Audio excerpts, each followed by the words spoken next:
السلام عليكم ورحمة الله وبركاته. ازيكم يا شباب؟ عاملين ايه؟ يا رب تكونوا بخير. معاكم احمد عرفة. النهاردة هنتكلم عن موبايل ان شاء الله من شركة ريلمي. وقبل ما نبدأ ندعي لاخواتنا في فلسطين ان ربنا ينصرهم يا رب. صلى على النبي في قلبك ويلا نبدأ.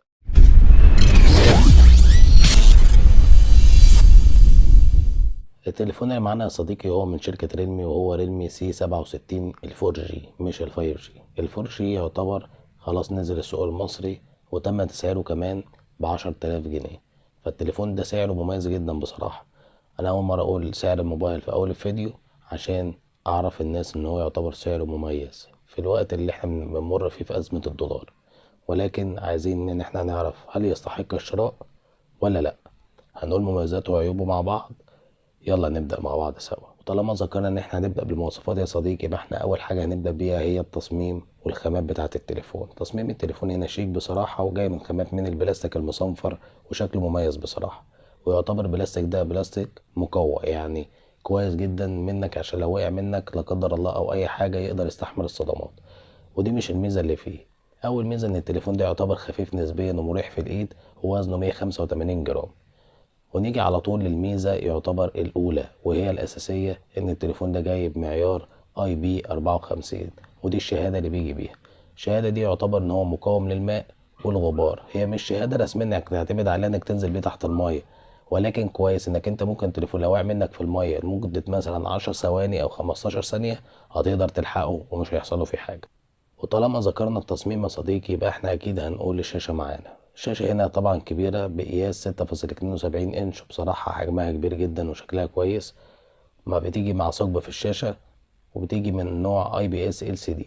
والشاشة هنا بتيجي بتردد تحديث 90 هرتز، وده حاجة كويسة جدا في الفئة اللي هو فيها. ولكن في تليفونات في الفئة اللي هو فيها أعلى منه، ولكن برضك لسه في مميزات جاية معانا في الطريق. والشاشة هنا بتيجي دقة 2400 في 1080 بعدد بكسلات 392 بكسل لكل بوصة. والشاشة هنا هتدي لك جودة ممتازة جدا بصراحة. هي مش أمولود أو سوبر أمولود، ولكن هي طبعا IPS، ولكن هتدي لك جودة مشاهدة محترمة. ولكن نقطة العيب اللي هنا ان الشاشة هنا بتيجي 950 نتس. هو مش عيب، ولكن هو العادي، يعتبر حاجة عادية جدا بنلاقيها في تليفونات كبيرة، مثلا حتى الريلمي 11 برو والريلمي 11 برو بلس. دي حاجة عادية جدا يا شباب، مفيش أي مشكلة. ولكن 950 نتس كان يفضل نشوفها فوق الألف، يعني إن طبعا دلوقتي في فئات كتير عدت الألف نتس. ويلا نخش على العداد الداخلي للريلمي سي 67. بس اهم حاجه تصلي على النبي وما تنساش تعمل لي لايك وسبسكرايب وتفعل زر الجرس. ها. العداد الداخلي بتاع الجهاز يا صديقي، المعالج اللي موجود في ريلمي سي 67 جاي من شركه كوالكوم، وهو سناب دراجون 685 بمعماريه 6 نانومتر. المعالج ده ممتاز جدا في توفير الطاقه، يعني هيقدر يقعد معاك اليوم وبزياده على حسب طبعا البطاريه. ولكن هو موفر بالطاقه وممتاز جدا. ولكن العيب اللي موجود في المعالج ده انك انت مش هتقدر تعتمد عليه اعتماد كلي في الالعاب التقيله اللي هي زي بابجي او موبايل ليجند. طيب تعالى كده نخش على الرامات او سعه التخزين بتاعه التليفون. الرامات هنا بتيجي يا صديقي معانا 8 جيجا رام او مع 128 جيجا ذاكره داخليه، او النسخه التانية 8 جيجا رام برضو مع 256. يعتبر ده رقم كويس برضك في الفئه السعريه اللي هو موجود فيها. ويلا يا صديقي نخش على الكاميرات ريلمي سي 67. ونيجي هنا لأول عيب معانا، وبالنسبة لي هو عيب قاتل بصراحة. الكاميرا الأمامية هنا بتيجي بدقة 8 ميجا بكسل بفتحة عدسة 2.1. انت متخيل تليفون ب10 تلاف جنيه تيجي دقة الكاميرا بتاعته 8 ميجا بكسل؟ أنا عارف إن هي طبعا عشان أزمة الدولار أو الأزمة اللي احنا بنمر بيها في البلد، أسعار التليفونات غالية جدا، ولكن 8 ميجا بكسل ليه يا ريلمي يعني؟ حتى يعني انتوا المفروض تبقوا مظبطين الكلام ده يعني. حتى لما تسمعوا رقم الكاميرا الخلفية انتوا هيحصل لكم ايرور، فاهم اللي هو ايه ده؟ كاميرا خلفية قوية يعني هتنفعك. هما معرفش بيعوضوا دي بدي، بس انا معرفش بصراحة.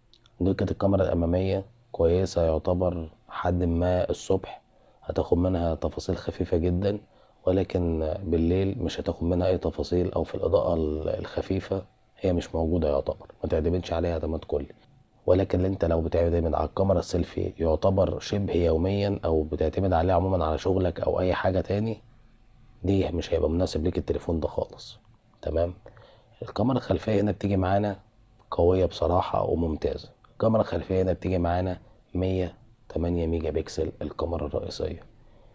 دي حلوة ريلمي كده، ده تمام يعني. انا مش عارف دي يعني انتوا ماشيين تمام طول ما احنا ماشيين لغاية دلوقتي في المواصفات، ليه الكاميرا الأمامية تقع منكم؟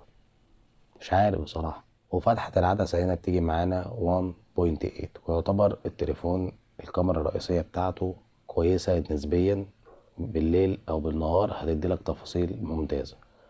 وهنا بتيجي معانا الكاميرا التانية ب2 ميجا بكسل بفتحة عدسة 2.4، ودي طبعا جاية مخصصة للعزل. وطبعا التليفون بيجي بفلاش احادي وشكله كويس بصراحة. شكل مجمل التصميم بتاع التليفون عاجبني يعني، التوليفة بتاعته مظبوطة، ولكن هي الكاميرا السيلفي على الاقل لو كانت 16 ميجا بكسل كانت هتبقى مبلوعة وماشية شوية. ان بصراحة 8 ميجا بكسل دي احنا نسيناها من ايام زمان يعني، من ايام 2018. بس مفيش مشكلة ان في ناس تقدر يعني بيبقى ناس محتاجة مواصفات معينة ان هي تقدر تشتري بيها تليفون وتقدر تتخطى الحاجة دي. يعني انا واحد من الناس مش بركز اوي بصراحة في فكرة تصميم التليفون. يعني انا تصميم التليفون بالنسبة لي مش حاجة كارثية، بس في بالنسبة لحد تاني تصميم التليفون ده رقم واحد بالنسبة له. يعني تقريبا لو في مواصفات جبارة وتصميم التليفون شكله وحش ما يجيبوش. في ناس بتبقى مهتمة بالبطارية، لازم التليفون يقعد معاها يوم او اكتر من اليوم. في ناس بتبقى محتاجة الجيمنج، العاب بيبقى محتاج معالج جبار كبير جدا يقدر يتخطى معاهم العاب تقيلة. والكاميرا الخلفية بتصور فيديوهات بدقة 1080 30 اطار في الثانية، وبتصور 720 30 اطار في الثانية. ويعتبر مجمل الكاميرا الخلفية هي يعتبر جيد جدا او ممتازة، بخلاف الكاميرا السيلفي اللي سيئة جدا. التليفون هنا بيدعم ميكروفون عزل للضوضاء وكويس جدا بصراحة. التليفون بيدعم كل المستشعرات، يعتبر التقارب والجيروسكوب والتسارع، يعني ما فيهوش اي حاجة ناقصة الحمد لله.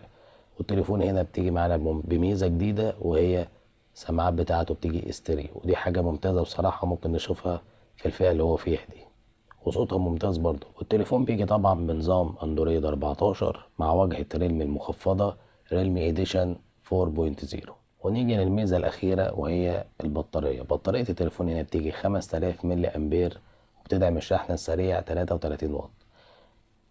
بطارية عملاقة ب 5000 ملي أمبير مع المعالج السناب دراجون 685 6 نانومتر اللي بيوفر في الطاقة. يبقى أنت كده تقريبا واخد تليفون هيقعد معاك مدة طويلة، يوم ونص أو أكتر كمان لو أنت استخدامك خفيف. فدي حاجة كويسة جدا للناس اللي بتحب التليفون يبقى عمر البطارية بتاعته طويل جدا أثناء اليوم، ودي حاجة ممتازة بصراحة. انا لو هقيم التليفون ده مثلا من 10 هديله 6.5 من 10. لو انت عايز تقيم التليفون بعد ما قلنا مواصفاته سيب لي تقييمك في الكومنت. ونيجي لعيوب الريلمي سي 67 مع بعض، هم 4 عيوب سريعا هنقولهم. العيب الاول اللي بيجي معانا الكاميرا الخلفية مفيهاش التصوير الواسع. الحاجة التانية الكاميرا الخلفية بتاعت الريلمي سي 67 بارزة شوية عن الظهر، ودي ليها حل انك انت تحط لها جراب وتخلي بالك منها عشان ما تتكسرش. والعيب التالت معانا ان المعالج للاسف زي ما احنا كنا قلنا في المواصفات بتاعته ان هو ما يقدرش تلعب عليه على العداد التقيل في الالعاب. والعيب الرابع والاخير ان هو طبعا حاجه معروفه، الكاميرا السيلفي السيئه جدا.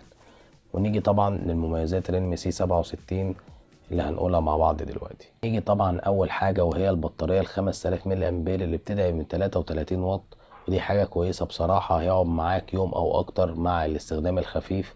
الكاميرا الخلفيه 108 ميجا بكسل اللي موجوده يعتبر في التسعيره اللي هو موجود فيها دي، ودي حاجه ممتازه. وطبعا الشاشه الممتازه الفول اتش دي بلس اللي بتيجي بتردد 90 هرتز، دي حاجة كويسة جدا بصراحة. ونيجي طبعا لآخر ميزة معانا في ريلمي سي 67 وهي السماعات الاستيريو اللي صوتها ممتاز بصراحة.